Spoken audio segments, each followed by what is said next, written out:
Good morning বন্ধুরা, আমি সুস্মিতা। আমার একটি ব্লগে আপনাদের স্বাগত। ব্লগটি কন্টিনিউ দেখতে থাকুন, আশা করি ভালো লাগবে। আজকে 17 তারিখ, আজকে হচ্ছে বিশ্বকর্মা পুজো।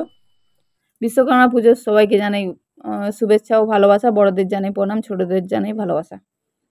সকালেই মেয়ের জন্য ডালিয়াটা করে নিয়েছি, করে নেওয়ার পরে বাইরে চলে এলাম। মেয়ের সাইকেলটা ধুতে হবে, মেয়ের সাইকেলটা ধুয়ে রাখবো। এবার বড়মশাই এসে পুজো দেবে।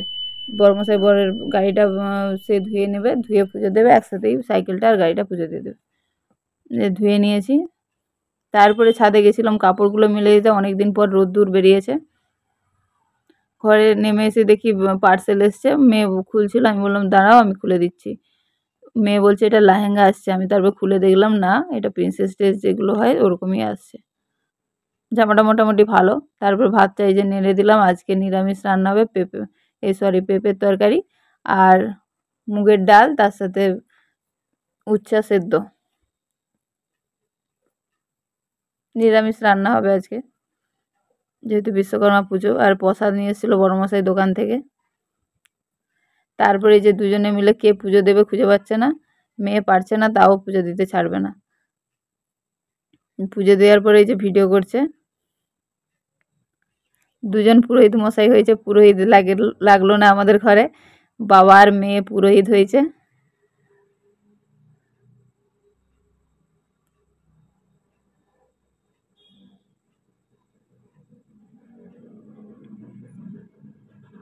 তারপর সন্ধ্যাবেলা মেয়ের জন্য পার্সেল এসছে। মেয়ে গিফট চেয়েছিল বাবার কাছে যে আমাকে মেকআপ বক্স কিনে দিতে হবে, সেইটাই আজকে এসেছে। মেকআপ বক্স, এই যে ব্রাশগুলো, একসাথে ব্রাশ আছে, আর এখানে আছে আইলাইনার আর কাজল, আর তার সাথে আছে মাস্কারা ছিল, আর মেকআপ ব্লেন্ডার, আর এইটা ছিল আইশ্যাডোর প্যালেট। আর ফেস পাউডার পেছন দিকে ছিল, সেটা খুলতে পারছিলাম না। পরে দেখলাম যে প্যাকেটটা কিভাবে খুলছে, সেটা খোলা হয়ে গেলো। তারপর সন্ধ্যাবেলা আসলাম ঠাকুর দেখতে আসলে না, বর্মশাই প্রথমে বলেছিল যে আমি যেই জামাটা ফেরত দেবো সেটাই ফেরত দিতে যাব। জামাটা আবার নিয়ে আসা হয়নি। তারপরে ইন্দাকে আসার পরে বললাম চলো জামাটা নিয়ে আসবো, বলছে না আর নিয়ে আসতে হবে না, চলো ঠাকুর দেখতে যাই। দিয়ে বলে ঠাকুর দেখা হচ্ছিলো। এই সামনে ইন্দা একবার ঠাকুর দেখলাম, তারপরে এগিয়ে যে পুরাতন বাজারে এইখানে ঠাকুর দেখলাম। এখানে ভালোই কিন্তু লোকজন আছে। আর বিশ্বকর্মা পুজোয় যে এত লোকজন, এত হয়, আমি সেটা এই প্রথম দেখলাম। যেহেতু আমার বাড়ি গ্রামের দিকে, বিশ্বকর্মা পুজো মানে যার দোকান আছে এইসব জায়গায় পুজো হয়, এত ঠাকুর তুলে পুজো হয় না, খুব কম। আর এখানে প্রায় জায়গায় দেখছি ঠাকুর তুলে নাকি পরে। আগে শুনলাম বড়মশাইয়ের কাছে আগে নাকি আরও বড় করে পুজো হতো বিশ্বকর্মা পুজো। তাও আমার মনে হচ্ছে ভালোই পুজো হয়েছে।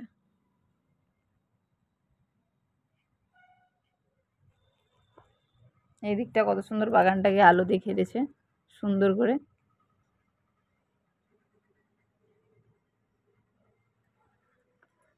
এই যে ঠাকুরটা ভিতর থেকে তুললাম, অনেক লোকজন ছিল, ওই যে ভিতর থেকে তোলা যাচ্ছিল না। তারপরে এই যে রাস্তা দিয়ে ভিড় দেখুন, মনে হচ্ছে যেন দুর্গাপূজার ভিড় পার হয়ে হয়ে যাচ্ছে। বিশ্বকর্মা পুজোতেও রাস্তা এরকম করে ভিড় কাটিয়ে যেতে হচ্ছে।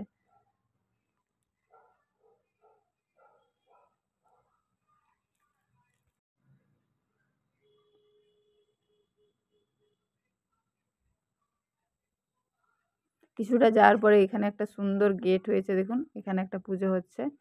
এই জায়গাটা আমি জানি না ঠিক করে। খুব সুন্দর বড় রকম একটা সামনে একটা কোনো কিছু তাণ্ডব দানব টাইপের কিছু একটা ছিল। তারপরে ওখানে গান চলছিল, ডান্স টান্স হচ্ছিল। ওখান থেকে বেরিয়ে চলে এলাম গোলবাজার যাবো বলে। তারপরে রেল লাইন পার হয়ে চলে এলাম এই যে গোলবাজারে।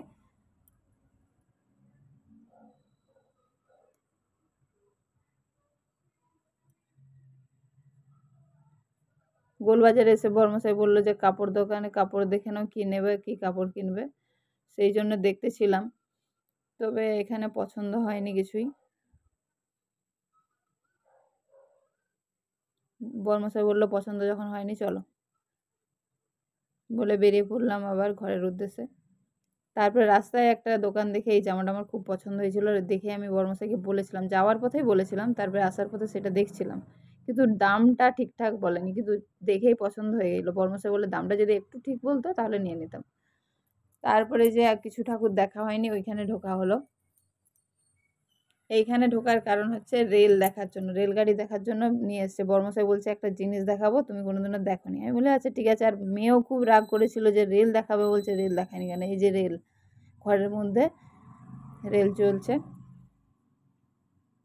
আমি ভেবেছিলাম যে বড় রেলগাড়ির ভিতরে মানুষও ঢুকে থাকবে আর ঢোকা যাবে, সেরকম রেল ঘরের মধ্যে চলছে। এটা ভেবেই অবাক হয়ে দেখতে এসেছিলাম। তারপর দেখলাম যে এরকমভাবে চলছে।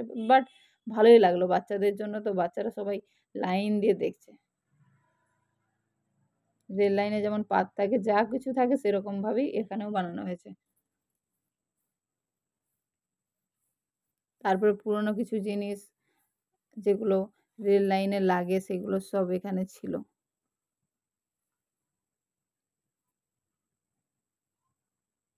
এই যে হারকিন, আমরা যেটা লণ্ঠন বলি, এগুলো নিয়ে আগে নাকি রেলের কাজ হতো, সেগুলো সব এখানে রয়েছে। সব কিছুর নামও জানি না আমি। তারপর দেখে আমরা চলে এলাম। ভিডিওটা এই পর্যন্ত। ভিডিওটা ভালো লাগলে অবশ্যই একটা লাইক করবেন। টাটা।